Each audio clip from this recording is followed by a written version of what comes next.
कितने हैं आप में से जो अपना कोई बिजनेस या तो अभी शुरू कर चुके हैं या करने वाले हैं बहुत जल्दी?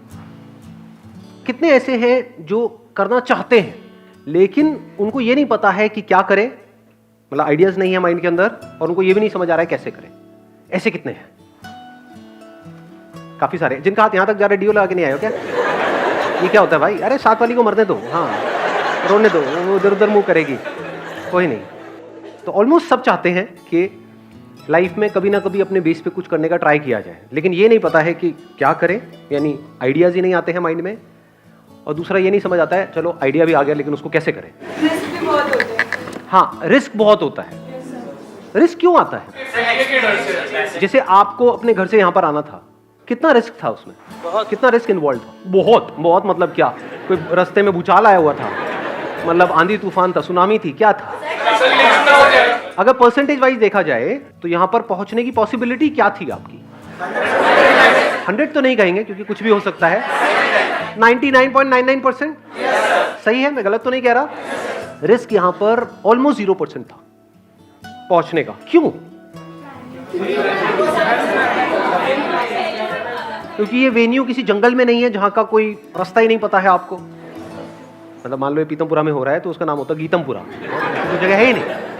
अब आप ढूंढ रहे हो, नेट पे ढूंढ रहे हो, लोगों से पूछ रहे हो गीतमपुरा कहाँ है जी, गीतमपुरा पता नहीं जी, तो कैसे पहुंचते? तब कितना रिस्क था? ऑलमोस्ट 100%। नॉलेज से रिस्क कम हो जाता है। Knowledge not just theoretical knowledge, practical knowledge based upon experience which is coming from the right source. मतलब नॉलेज किसी ऐसे बंदे से जो खुद उस रास्ते पे चला है, जो खुद वहां तक पहुंचा है जहां आप पहुंचना चाहते हो, तो रिस्क बहुत कम हो जाता है। तो इससे रिलेटेड एक बड़ा सिंपल सा आइडिया मेरे माइंड में आया है। आइडिया इज, अगर उसको मैं 3 वर्ड्स में बोलूं, it's a free business school. आगे लगा दो बाई संदीप महेश्वरी। कैसा लग रहा है आइडिया सुनने में? वहां पे कोई थ्योरेटिकल बातें नहीं होंगी, सिर्फ प्रैक्टिकल बातें होंगी। सीधी सी बात कि आप काम करना चाहते हो, अपना कुछ करना चाहते हो, आपके पास में आइडिया है, और अगर वो आइडिया आपको औरों से शेयर करने में कोई डर नहीं है तो आप यहाँ पर आओगे, हम लोग साथ में बैठेंगे, डिस्कशन करेंगे, देखेंगे कि आपका जो आइडिया है उसको नेक्स्ट लेवल पे कैसे लेकर के जाया जा सकता है, कम से कम रिसोर्सेज में, जहाँ पर रिस्क कम से कम हो, प्रैक्टिकली वो कैसे किया जा सकता है, और उनकी वीडियोस अपलोड होगी मेरे चैनल पे। कैसा लग रहा है? अच्छा लग रहा है? ताली कौन? मैं बजाऊंगा।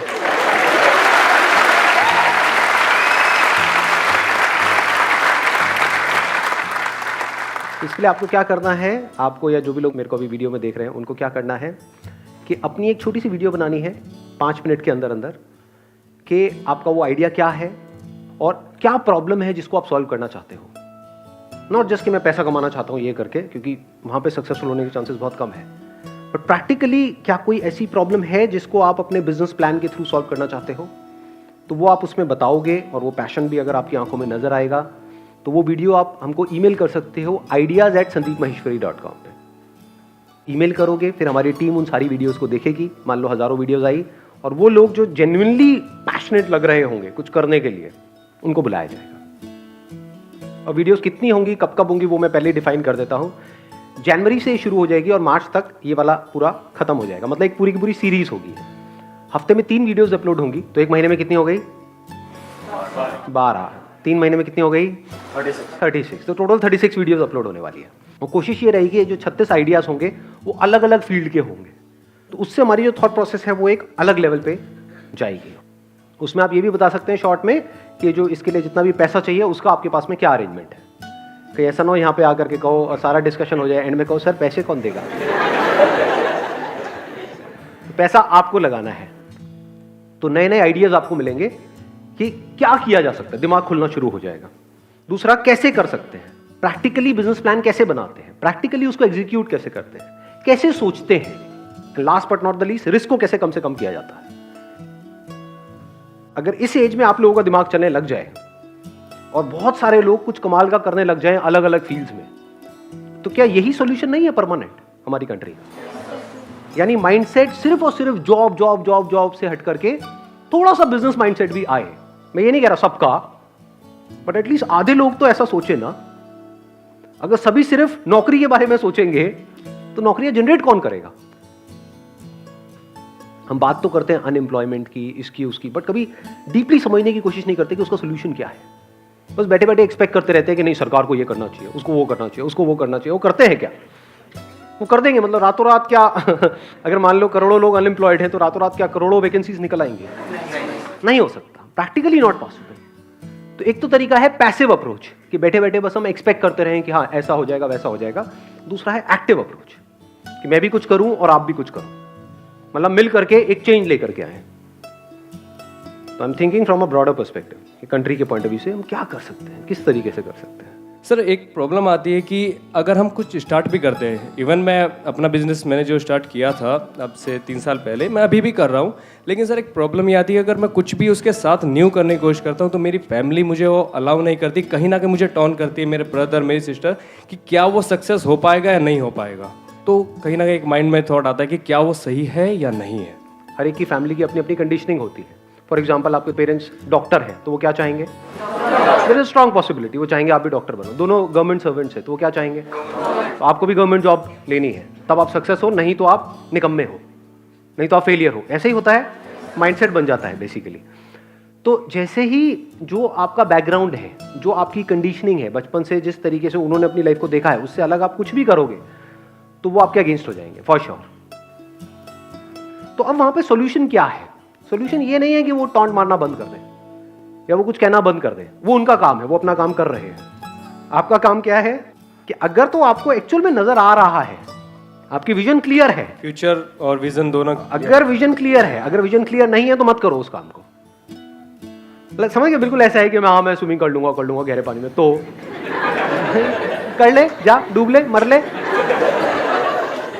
तो कॉन्फिडेंस नॉट बेस्ड अपॉन कि भाई ऐसे ही हवा में कॉन्फिडेंस, हाँ मैं कर लूंगा with proper knowledge and experience, with practice, with proper understanding of what swimming is.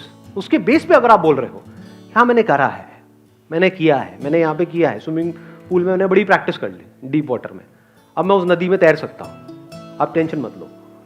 नहीं तो सामने वाले घबराएंगे। सोचो आपको तैरना नहीं आता है और आप सीधा कह रहे हो नहीं मैं तो ये पार करके रहूंगा इस नदी को, तो आपके घर वाले रोकेंगे या नहीं रोकेंगे? कुछ बोलेंगे नहीं, बोलना भी चाहिए, क्योंकि बहुत लोग फेल हो जाते हैं।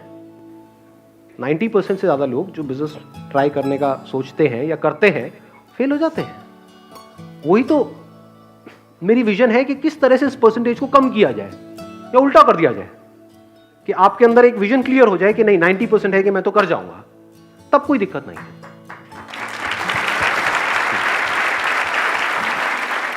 तो अब अगर वो बोलते हैं तो वहां पर अगर आपकी विजन क्लियर है तो आप अंदर ही अंदर हंसोगे। हंसते नहीं हंसते जब हमारी विजन क्लियर होती है। जैसे फॉर एग्जांपल आपके पास में कोई आए और आकर के आपको बोले बड़े कॉन्फिडेंस से, और 10 लोग नहीं, 20 लोग नहीं, 100 लोग खड़े हो जाएं आपके सामने और आकर के बोले कि धरती गोल नहीं है, फ्लैट है, हमें दिख रहा है फ्लैट है, तू समझ क्यों नहीं रहा कि फ्लैट है, और आप थोड़े पढ़े लिखे हो तो क्या करोगे? वहां पर लड़ोगे उनसे, बहस करोगे या हंसोगे? हाँ, तो हंसी आती है। तो इसी तरीके से जब आप कुछ कर रहे हो और अगर आपकी खुद की विजन क्लियर है, प्रॉब्लम ये है, प्रॉब्लम वो नहीं है। अगर आपकी विजन क्लियर नहीं है और वो बोल रहे हैं उस वजह से आप नहीं कर रहे हो, तो ये आपके लिए भी अच्छा है, उनके लिए भी अच्छा है। नहीं तो खुद भी मरोगे, उनको भी मारोगे। सर कभी कभी क्या होता है कि हमारा विजन क्लियर होता है, प्लान भी होता है, बट हम उस चीज़ को करते करते फ्रस्ट्रेट हो जाते हैं 2-3 बार फेल होने के बाद, कि हमारी हिम्मत ही नहीं होती फिर दोबारा उठ के उस चीज़ को दोबारा करने की। तो उस टाइम खुद को कैसे मोटिवेट किया जाए और कैसे वापस से उसमें दोबारा से जान लगाई जाए? एक चीज़ छोटी ये समझ लेना कि ये जो बिजनेस वर्ड है ना, उसको अगर आप अच्छे से समझ गए हो, बिजनेस की जो दुनिया है, तो उसमें आप फेल नहीं हो सकते। मतलब बिजनेस का मतलब क्या है, अगर शॉर्ट में मैं एक लाइन के अंदर बताऊं तो वो क्या है कि किसी की जो नीड है उसको पूरा करना। अब प्रॉब्लम कब आती है? जब हम काम करते हैं अपनी नीड्स के अकॉर्डिंग। हमारी नीड क्या है कि हमको फटाफट से पैसा चाहिए, हमारी नीड क्या है कि प्राइस ज्यादा से ज्यादा रखो ताकि प्रॉफिट ज्यादा से ज्यादा हो, उसकी नीड क्या है कि प्राइस कम से कम हो, उसकी नीड क्या है आप फ्री में ही दे दो है या नहीं है? अपने ऊपर रख करके देखो, ये सेल होती है उस दिन ऐसा क्या हो रहा होता है, एनुअल सेल नहीं होती है इनकी ई-कॉमर्स वेबसाइट्स की, उस दिन लोग पागलों की तरह टूट करके पड़ते हैं। क्यों? क्योंकि उनको इससे मतलब थोड़ी है कि वो कंपनी लॉसेस में जा रही है, आपको 70% डिस्काउंट देके आपका है कि लूट लो नहीं। तो यहां पे एक बहुत बड़ा गैप है। तो जब तक ये गैप बीच में आकर के मिलेगा नहीं, तब तक आपका बिजनेस चलेगा नहीं। अगर फेल हो रहे हो और आप ये कह रहे हो कि मैं फेल हो रही हूं तो गलत कह रहे हो। आपको क्या कहना है, अच्छा मुझे अभी समझ नहीं आया कि एक्चुअल में नीड क्या है, मैं उसको क्रैक नहीं कर पा रही हूं। समझना मैं क्या कह रहा हूं कि आपको लगा, मतलब एक्चुअल में तो आपको पता ही नहीं ना मार्केट की नीड क्या है। आपने सारा सर्वे किया, सब कुछ किया और आपको लगा कि हाँ ये नीड है और इसके अकॉर्डिंग आपको लगा कि ये प्राइस होना चाहिए, ये मार्केटिंग स्ट्रैटेजी होनी चाहिए, लगा। लेकिन एक्चुअल में तो पता ही नहीं ना। जैसे आपको सबको जो भी लगता है मेरे बारे में वो लगता ही तो है, एक्चुअल में मैं क्या हूं वो किसको पता है। ऐसे ही बिजनेस में हमको लगता है ये करने से ये हो जाएगा, पर जब करते हैं तो पता लगता है नहीं, ये नहीं हुआ। नहीं हुआ का मतलब क्या है कि जो हमको लगता है और जो एक्चुअल में रियलिटी है उसमें बहुत बड़ा गैप है, उसको फिल करना है, उसके पास पहुंचना है। जैसे ही आप इसको क्रैक कर लोगे तो आप सक्सेसफुल हो जाओगे। समझ गए ना? और इसका कोई क्लियर कट फॉर्मूला नहीं है। अलग अलग प्रोडक्ट्स के लिए, अलग अलग सर्विसेज के लिए, अलग अलग टारगेट सेगमेंट्स के लिए अलग अलग तरीके से चीजों को करना होता है। जैसे कोई इंडस्ट्री होगी, कोई काम होगा आपका जहां पे प्राइस ड्रिवन है वो पूरी की पूरी जो मार्केट है, क्वालिटी आप इतना दे दो कि काम चल जाए। कोई ऐसी होगी जहां पे क्वालिटी तो उनको चाहिए ही, बट अगर प्राइस कम है तो वो लोग नहीं लेंगे, उनके स्टेटस के अकॉर्डिंग सूट नहीं करेगा। सेम प्रोडक्ट सेम मैन्युफैक्चरर से निकला है, एक जगह पे वो बिक रहा है मान लो 5,000 का, दूसरी जगह पे बिक रहा है 1,000 का। वहां भी लोग खरीद रहे हैं, वहां भी खरीद रहे हैं। फर्क क्या है, अगर उस 5,000 वाले को बोला जाए कि ये 1,000 रुपए की शर्ट है तो वो नहीं लेगा। नीड्स अलग अलग है, उसको क्रैक कर लेना है। उसको क्रैक कर लिया तो काम हो गया, बस सिंपल है। सर कहीं भी बिजनेस करने जाते हैं, कोई भी कहीं भी जाता है, अगर फ्रस्ट्रेट हो जाता है, मतलब वो फेल हो जाता है, तो सॉल्यूशन में बताते हैं देख बेटा अगर तुझको ये करना है तो सबसे पहले तू देख अपने विचार को बदल, विचार को बदलने के लिए तू गीता पढ़ या रामायण पढ़। ऐसे से सर बड़े बड़े लोग ऐसे से थॉट देते हैं, तो क्या सर ये बात सही है कि गलत है? Bhagavad Gita is more to do with living a life जहां से कि आप खुद को डिस्कवर कर सको। ये जो लिखा हुआ है ना, discover yourself. Discover not as in अपने पैशन को, अपने इंटरेस्ट को, सबको डिस्कवर ना, जो आप एक्चुअल में हो वहां तक पहुंच सको। That is Bhagavad Gita. उसका बिजनेस से कोई डायरेक्ट कनेक्शन नहीं है। बिजनेस क्या है, फिलिप कोटलर को आप पढ़ते हो, 4 P's of marketing, product, place, price, promotion, ये सब मिलेगा भगवत गीता में? नहीं। तो भगवत गीता अपनी जगह पर है और ये जो marketing management by Philip Kotler है वो अपनी जगह पर है। इन दोनों को मिक्स करने की जरूरत नहीं है। अब फिलिप कोटलर को पढ़ करके, ये मार्केटिंग सीख करके आप खुद को नहीं जानने वाले हो। हाँ, लेकिन पैसा कमा सकते हो, बिजनेस में बहुत आगे जा सकते हो, बट उसको आप यूज करो अपने सेल्फ रियलाइजेशन के लिए। तो उसको पढ़ करके मेडिटेशन कर रहे हो, ध्यान लगा रहे हो, क्या टट्टू होगा वहां, समझे?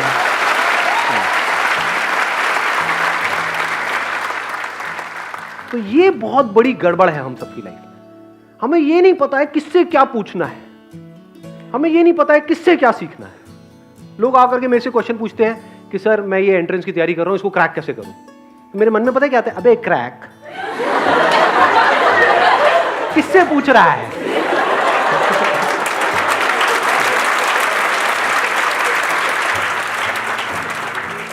एक कॉलेज ड्रॉप आउट से पूछ रहा है, थोड़ा तो बुद्धि लगा। आज तक मैंने खुद ने कुछ क्रैक नहीं किया, मैं कैसे तेरे को बताऊंगा कि तू कैसे क्रैक कर? मेरे से ये पूछो कि हाँ भाई 10,000 रुपए से अगर एक कंपनी खड़ी करनी है 10 करोड़ की या 100 करोड़ की, वो कैसे होगा, वो मैं बता सकता हूँ। तो लाइफ में ये एक आर्ट आपके अंदर होनी चाहिए, ये इतनी एक समझ होनी चाहिए, इतनी इंटेलिजेंस होनी चाहिए कि किससे क्या पूछना है, किससे क्या सीखना है। बहुत सारे लोग हैं फैले पड़े हैं चारों तरफ, और उनकी वीडियोस आप देखोगे यूट्यूब के ऊपर, 4 दिन में पतले कैसे होते हैं, और वीडियो 4 साल पुरानी है। उनकी लेटेस्ट वीडियो देखोगे तो अब और फैल चुके हैं।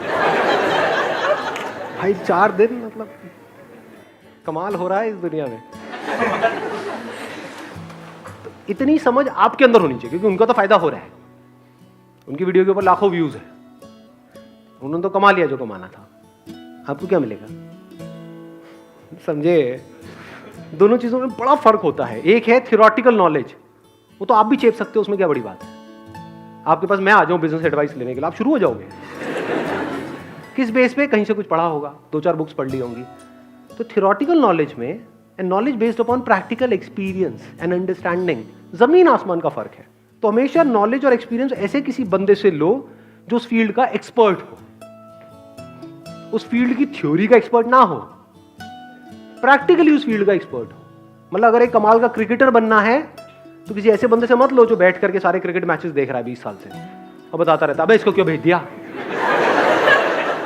अबे इसका तो खेलना ही नहीं आता है, और उसको बंदे को बैट भी नहीं पकड़ना आता है, वो ये सब बड़बड़ कर रहा है। उससे मत सीखो। किससे सीखो? किसी ऐसे क्रिकेटर से जिसको एक्सपीरियंस हो। बैटिंग सीखनी है तो विराट कोहली से सीखो, एग्जैक्टली सचिन तेंदुलकर से सीखो, अपने उस पंटर दोस्त से नहीं जो इनको बोल रहा है कि तुझे खेलना नहीं आता, मतलब तुझे बैट पकड़ना नहीं आता है, खेलना नहीं आता है, पॉपकॉर्न खा रहा है और अपना कुछ भी बड़बड़ कर रहा है। तो ये पॉपकॉर्न खाने वाले लोगों की बातों पे ज्यादा ध्यान मत दो, एक्चुअल में जो काम कर रहे हैं उनकी बातों पे ध्यान दो। Make sense? एक बात बताना, सच सच बताना, मतलब झूठ मत बोलना। अभी जब यहाँ पर आप आए थे और बिजनेस के बारे में जिस तरह से सोच रहे थे, जो भी आपका माइंडसेट था उसमें और अब जहाँ तक भी हम गए हैं, जितना भी मैंने एक्सप्लेन किया, उसमें कुछ चेंज आया है? सच में आया है या झूठ कह रहे हैं? कितने सच में जिनको लग रहा है कि हाँ चेंज आया है? अब बिजनेस करना आसान लग रहा है, मुश्किल लग रहा है? आसान लग रहा है ना? हाँ, सोचो कुछ देर में ऐसा हुआ है, अगर प्रॉपर्ली वो 36 वीडियोस आप बैठ करके देख लो, कितना चेंज आ जाएगा, कितना आसान लगने लग जाएगा सब कुछ। हाँ, कर ही डालेंगे ना फिर। अरे कर ही डालेंगे।